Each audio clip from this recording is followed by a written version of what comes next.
बीकानेर स्थापना दिवस आखा तीज के पावन अवसर पर रियासत काल से चली आ रही अनूठी परंपरा को एक बार फिर जीवंत किया गया। अक्षय तृतीया से एक दिन पहले गोदारा जाट और राजपूत परिवारों को एक ही थाली में बिठाकर मोठ बाजरे से बना खिचड़ा खिलाने की परंपरा का निर्वहन किया गया। इस विशेष आयोजन की अगुवाई बीकानेर राजवी परिवार के युवा प्रतिनिधि और भाजपा नेता अभिमन्यु सिंह राजवी ने की। वर्षों से लुप्त प्राय इस ऐतिहासिक परंपरा को पुनः स्थापित कर उन्होंने सामाजिक एकता का सशक्त संदेश दिया। इतिहास साक्षी है कि बीकानेर के संस्थापक राव बीकानेर राज्य की नींव रखते समय जाट समाज विशेषकर गोदारा वंश के साथ मजबूत संबंध स्थापित किए। पांडु गोदारा के साथ हुई संधि ने न केवल राजनीतिक स्थिरता दी बल्कि सामाजिक समरसता की अनूठी परंपरा भी शुरू की। इसी परंपरा के तहत बीकानेर के महाराजाओं के राज तिलक का अधिकार पांडु गोदारा के वंशजों को दिया गया था। इसी विरासत को आगे बढ़ाते हुए स्थापना दिवस पर जाट समाज की सातों बिरादरी के प्रतिनिधियों को राजवी परिवार ने ससम्मान आमंत्रित किया और पारंपरिक रूप से मीठा खिचड़ा परोसा। बीकानेर जाट महासभा अध्यक्ष भवनराज चौधरी ने कहा कि यह जाट और राजपूतों का तीसरे का कार्यक्रम है जिसे राजवी परिवार ने पुनः शुरू किया है। कार्यक्रम में संत महात्माओं का आशीर्वाद मिला और विभिन्न समाजों के प्रमुख प्रतिनिधि, जनप्रतिनिधि एवं गणमान्य नागरिक बड़ी संख्या में उपस्थित रहे।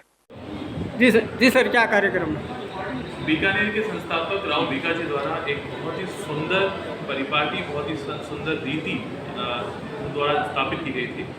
क्योंकि बीकानेर की स्थापना के समय उनकी प्रथम मित्रता संधि हुई थी पांडु जी गोदारा के साथ। उन्होंने ये अधिकार पांडु जी के वंशजों को दिया कि राज तिलक जब भी होगा बीकानेर के राजा का तो वे पांडु जी गोदारा के वंशज ही करेंगे। और बीकानेर स्थापना दिवस पर इस मित्रता को आगे जारी रखने के लिए ये आदेश दिया था कि बीका जी के वंशजों द्वारा पांडु जी गोदारा के वंशजों को अपने घर पे बुलाया जाएगा और मीठा खिचड़ा जमाया जाएगा। एक साथ बैठने की, अपने परस्पर संबंध मित्रता बनाए रखने की जो परिपाटी थी ये सदियों तक चलती आई।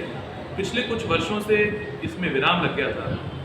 लक्ष्मीनाथ जी और माँ करणी जी की कृपा से हमने इस रीति को पुनः चालू किया है और ये तीसरा वर्ष है जो ये कार्यक्रम आयोजित हो रहा है। और आप देख सकते हैं कि इसको भगवान के आशीर्वाद से बहुत सफलता, बहुत स्नेह और सभी का इसमें सहयोग मिल रहा है। ये कार्यक्रम भगवान करे ऐसे ही आगे चलता रहे। क्या संदेश देना चाहते हैं? संदेश मात्र एक है कि हमारे पूर्वज हमारे को एक साथ बांध कर गए हैं, हमें एक साथ बंधे रहना है। अपनी अपनी जाति का भला हमें सोचना है, लेकिन हर जाति को एक साथ में उठना बैठना, अपने संबंध बनाए रखना, अपनापन बनाए रखना ये बहुत आवश्यक है और इसी को जारी हम आगे रखें, यही मेरा इस पूरे कार्यक्रम के माध्यम से प्रयास है। नाम बताएं। अभिमन्यु सिंह राजवी। जी, क्या कार्यक्रम?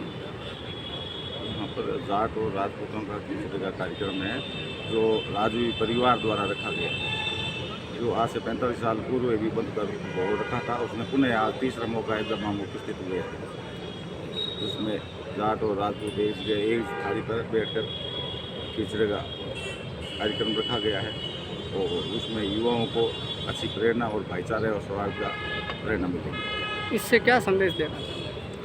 संदेश आने ये युवाओं को अच्छा संदेश जाएगा और सब में भाईचारा बढ़ेगा। राजस्थान के मैं जाट राजपूत एक मासल कौम है, उसमें अच्छा संदेश जाएगा। हर वर्ग को साथ में, छत्तीस कौम भी है साथ में। ये सिर्फ जाट और राजपूतों में ही है या सर्व समाज आ रहा है? ये कार्यक्रम तो पूर्व जाट और राजपूतों का ही था राज परिवार की तरफ से, लेकिन अब अन्य समाज भी को भी आमंत्रित करके वो भी साथ में बैठे हैं। विशेष तौर पर जाट और राजपूतों का खिचड़ी का प्रोग्राम ही है। नाम बताएं। नाम बताएं। मेरा नाम भवनराज चौधरी है, बीकानेर जाट महासभा अध्यक्ष।